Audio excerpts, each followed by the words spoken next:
And I'm joined now from our Brisbane studio by Chris Becker, an independent analyst who writes for macrobusiness.com.au and runs Empire Investing.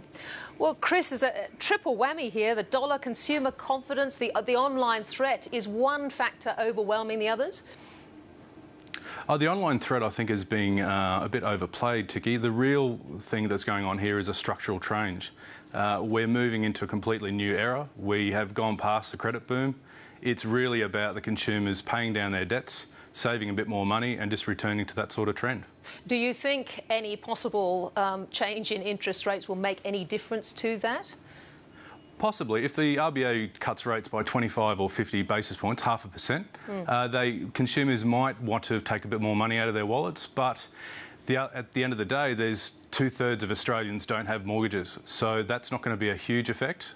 I think what we're going to see, people are going to take advantage of those lower rates and pay down their mortgages a bit more.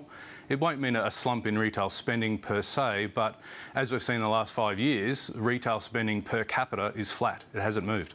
I'm just looking at the big retailers. Myer, David Jones, JB Hi-Fi, Harvey Norman and Kathmandu have all said their profits will be lower than expected this season. Now, I see Myer and DJs are up strongly today, but what's your expectation of the reporting season?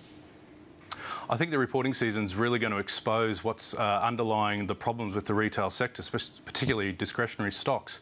The major one is the lack of innovation. The other one is with the big box stores and the bricks and mortars, the David Jones, the Myers, it's really going to expose their model. Is it really going to work going forward? So the internet, online sales and the high Aussie dollar may have a factor here, but really what we're looking at here are those inflationary pressures facing on those retailers. One of the most surprising things to me is one of my best retailers, JB Hi-Fi. Investors have sort of fallen out of love, and it's really struggling with price deflation. You've got the high Aussie dollar; it can't sell enough units.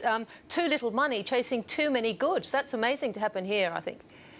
It is, and it's a pity. JB Hi-Fi effectively has finished its growth period. It's now a full mature business, and it is facing a lot of deflationary pressures from overseas, and is also getting a lot of on the online circuit in terms of the white goods, which is a real surprise for analysts.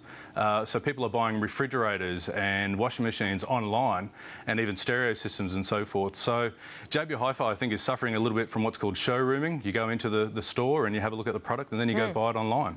And I see Woolies has announced a strategic review of Dick Smith, and a lot of Dick Smith's stores likely to close. We had a look at the numbers with Dick Smith's, and JB Hi-Fi could be a potential takeover for that part of the business, or vice versa. They suffer the same thing. Dick Smith's has a better store layout and has basically a better product than JB Hi-Fi, but the cost is still there. Briefly, do you see any sympathy from government in all this? We've just had government take a look at manufacturing. What about retail? I don't think so, Tiggy. Of all governments, ours, and of course the New Zealand government as well, said today that they're going to let the dollar rise and rise. So that only means bad news for retailers. Well, we'll look at the season with interest. Chris Becker, thank you very much for joining us. Thanks, Tiki.